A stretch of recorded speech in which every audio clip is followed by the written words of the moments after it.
Separated from his parents, an infected 4-year-old highlights the human cost of China's zero-COVID policy. A 4-year-old boy has been infected, unfortunately, a caption in the video reads. No accompanying parents. Going to quarantine alone. The scene, captured by a nurse at a quarantine hospital in the city of Putian, the epicenter of China's latest Delta variant outbreak, gripped millions of people when it went viral on Chinese social media this week.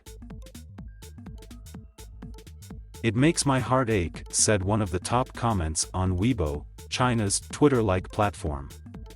My eyes are getting teary, said another. The video serves as a poignant reminder of the human cost of China's prized zero-COVID policy, which has helped the country quell multiple resurgences of the virus.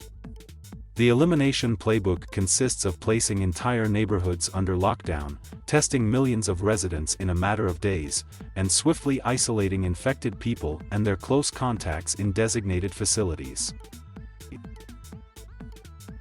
In a news conference Thursday, the Putian government said China's epidemic control rules bar COVID patients from any company during isolation and treatment.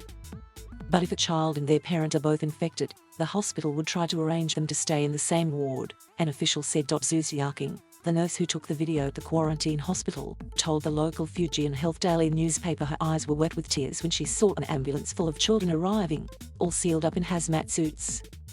They had arrived late because a child didn't want to leave home and was crying for 2 hours before being coaxed into the ambulance, she said.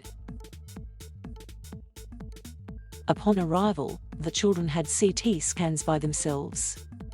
Some were so young they couldn't climb onto the scanning table and had to be picked up by a doctor, Zhu said. On Weibo, some users questioned why children this young couldn't be accompanied by their parents.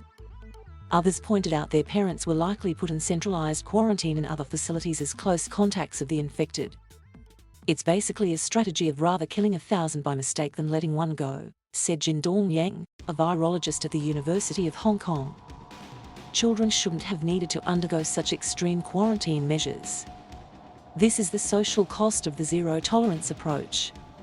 The success of the stringent approach is partly built on public fear. This is not ideal, Jin said. The correct way is to tell the public the truth, which is the only sustainable way going forward.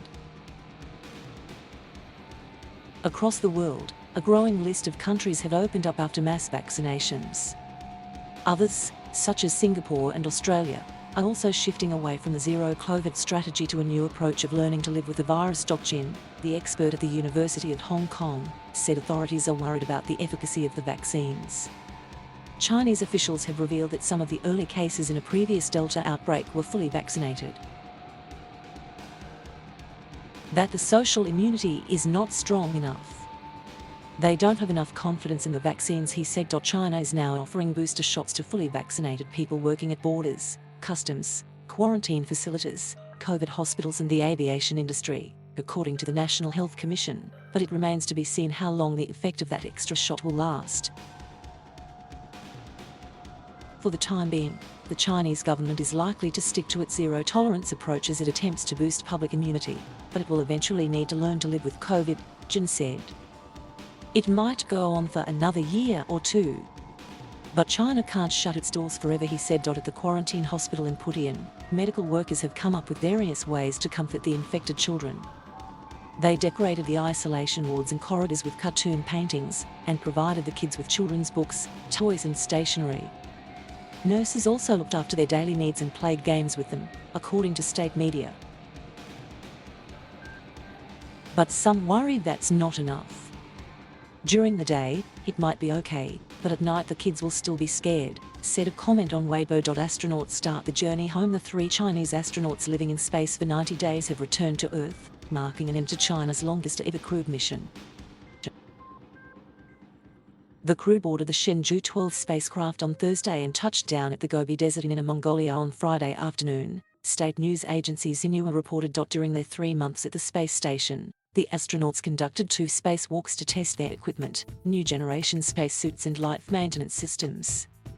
Their mission is a major step in China's plan to complete the space station by December 2022, when it's expected to be fully crewed and operational. Before then, China plans to send 3 more manned spacecraft and 2 laboratory modules to the space station. Their ambitions don't end there. Earlier this year, the Chinese government signed an agreement with Russia to work together to build a moon base. China is also planning to launch crewed missions to Mars and deploy a massive space-based, commercial-scale solar power plant by 2050. China faces a potential Lehman moment. Wall Street is unfazed. The implosion of Lehman Brothers, 13 years ago this week, showed how the collapse of a single entity can send shockwaves around the world. Echoes from that event are resounding today as a massive property developer on the other side of the world teeters on the brink of default. The risk is the collapse of Evergrande, the Chinese real estate company with a staggering $300 billion of debt outstanding, could set off a chain reaction that spreads overseas. Some fear an Evergrande meltdown will have systemic risks on par with the impact Lehman Brothers' demise had on the US stock market. Ed Udini, president of Udini Research, wrote in a note to clients Thursday.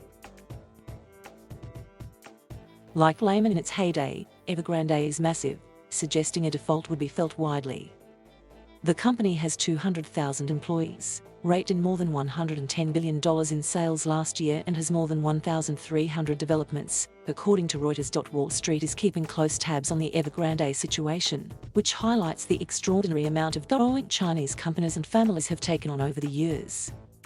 Yet there are no signs that investors think an Evergrande default will infect US markets or the domestic economy. For now, investors seem confident authorities in Beijing would use their vast control over the Chinese economy to limit the damage. And there is no evidence, at least so far, of contagion in US markets. We think that the China's Lehman moment narrative is wide of the mark. Simon McAdam, senior global economist at Capital Economics, wrote in a note on Thursday. Thank you for watching. Please subscribe